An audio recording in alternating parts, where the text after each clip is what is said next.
အာခါတိုင်းရင်းသားများ၏20ကျင်းမြောက်မိယိုဖလာကထောင်ဖပွဲတော်နိကလာတဲ့နေ့အများပွဲတော်ကျင်းပပြုလုပ်မိနှစ်ပန်းခဲမိုင်းစောတဲ့နေ့တွင်အထွေထွေပြင်ဆင်မှုလုပ်ငန်းများကိုအစဉ်ပြေချုံးမှုစွာဆောင်ရွက်လျက်ရှိပြီးပွဲတော်ဖြစ်မြောက်ရဲ့အတွက်ခိုင်မာတော့အခြေခံအုတ်မြစ်ကိုချမှတ်နိုင်ခဲ့ကြောင်းသိရပါတယ်။ခထောင်ဖပွဲတော်ကိုဒီဇင်ဘာလနောက်ဆုံးအပတ်မှာဇန်နဝါရီလပထမအပတ်အတွင်းကျင်းပလျက်ရှိပြီးတိုင်းရင်းသားရိုးရာအစိုးကဖျော်ဖြေမှုများရိုးရာယဉ်ကျေးမှုပြပွဲများရိုးရာအားကစားပြိုင်ပွဲများနဲ့အားကစားနှင့်ယဉ်ကျေးမှုလှုပ်ရှားမှုမျိုးစုံတို့ကိုကျင်းပပြုလုပ်လေ့ရှိပါတယ်။လက်တလောတွင်ပွဲတော်ကျင်းပရာနေရာနှင့်အခြားပူးတွဲနေရာများ၏တည်ဆောက်မှုလုပ်ငန်းများအပြည့်သက်အဆင့်တို့ရောက်ရှိနေပြီဖြစ်ကြောင်း၎င်းအပြင်ဒေသတွင်အခါတိုင်းသားလူမျိုးများကလည်းပွဲတော်အတွက်ပြင်ဆင်ရေးလုပ်ငန်းများနဲ့တိုင်းသားရိုးရာယဉ်ကျေးမှုများပြသရန်ပြင်ဆင်သည့်လုပ်ငန်းများတွင်တက်ကြွစွာပါဝင်၍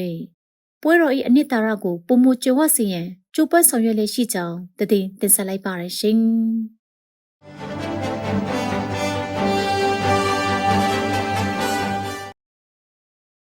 လက်တလောကာလတွင်စီလူခိုင်စီလူတဲ့နဲ့ဝလွန်ကြီးရွာ၌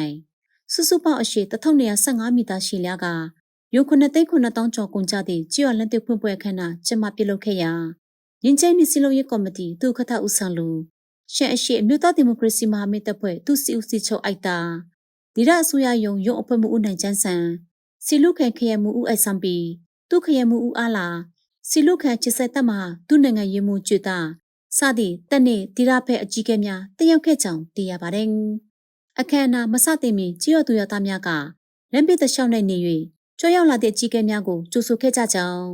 ပြီးနောက်တက်ရောက်လာတဲ့အကြီးကဲများကဖွင့်ပွဲအခမ်းအနားကိုဖက်ချုပ်ဖြစ်၍ဖွင့်လှစ်ပေးခဲ့ပြီးနောက်ကြီးရကိုစလက်များနှင့်အတူလမ်းတစ်ပေါ်တွင်ချစ်ချင်းလျှောက်၍အစဉ်ပြေချုံးမွေ့ခြင်း၏အကျိုးသက်ရောက်မှုများကိုရှုစားခဲ့ကြကြောင်းအဆိုပါလမ်းကိုမက်လတွင်စတင်ခင်းကျင်းခဲ့ပြီးဧပြီလတွင်ပြီးစီးခဲ့ပါတယ်။ပြီးနောက်အကြီးကဲများနှင့်ကြီးရသူရသားများသည်ကြီးရသွင်းရှိဘုံရင်ကျောင်းတို့တော်၍ဆွေးနွေးပွဲတရက်ပြုလုပ်ခဲ့ကြကြောင်းဒေတာမှဆောင်ရွက်လက်ရှိသောပြည်သူ့အကျိုးပြုစီမံကိန်းများသည်ပြည်သူများ၏လူနေမှုဘဝအရေးတွေကိုမြင့်တင်ပေးနေကြောင်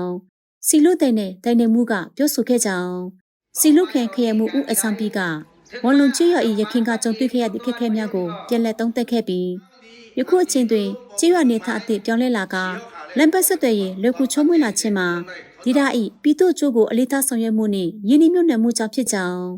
ချီရသူရသားများအနေဖြင့်ငြင်းချင်ရေးကိုတန်ဖိုးထားတတ်ရန်ရရှိထားသောအောင်မြင်မှုများကိုထိန်းသိမ်းရန်တိုက်တွန်းပြောဆိုခဲ့ကြောင်းဝန်လွန်ချီရရတကြီးကချီရသူရသားများအားလုံးကိုစားကျေးဇူးတင်ရှိပါကြောင်းနှင့်မိမိတို့၏မိသားစု၏တော်ကြီးကိုစီလုံးညညွတ်စွာဖြင့်ဆက်လက်တည်ဆောက်သွားပါမည်ဟုပြောဆိုခဲ့ပါတယ်။အခမ်းအနားတွင်ကြီးရသူရသားများကဒီရထွက်ကုန်များကိုရိုးရာအရာအလေးထားခင်းကျင်းပြသထားကကောင်းချီးမင်္ဂလာများရရှိရန်တောင်းဆိုပြုခဲ့ကြပြီးဖျော်ဖြေတင်ဆက်မှုများဖြင့်အခမ်းအနားကိုအဆုံးသတ်ခဲ့ကြောင်းဤလမ်းပွင့်ပွဲသည်ပြည်သူ့အကျိုးကိုဦးစားပေးဟုသောသဘောထားကိုလက်တွေ့ကောင်ထည်ဖော်မှုတည်းဖြစ်ကြောင်းဒီရအနေဖြင့်ပြည်သူ့အကျိုးပြုစီမံကိန်းကိုဆက်လက်ဆောင်ရွက်သွားမည်ဖြစ်ပြီးအခြေခံအဆောက်အအုံများပြည့်စုံတိုးတက်လာစေရန်ဆောင်ရွက်ကပြည်သူများ၏ရရှိခံစားခွင့်များနှင့်ပျော်ရွှင်မှုများကိုမြင့်တင်သွားမည်ဖြစ်ကြောင်းတည်တင်ဆက်လိုက်ပါရရှင်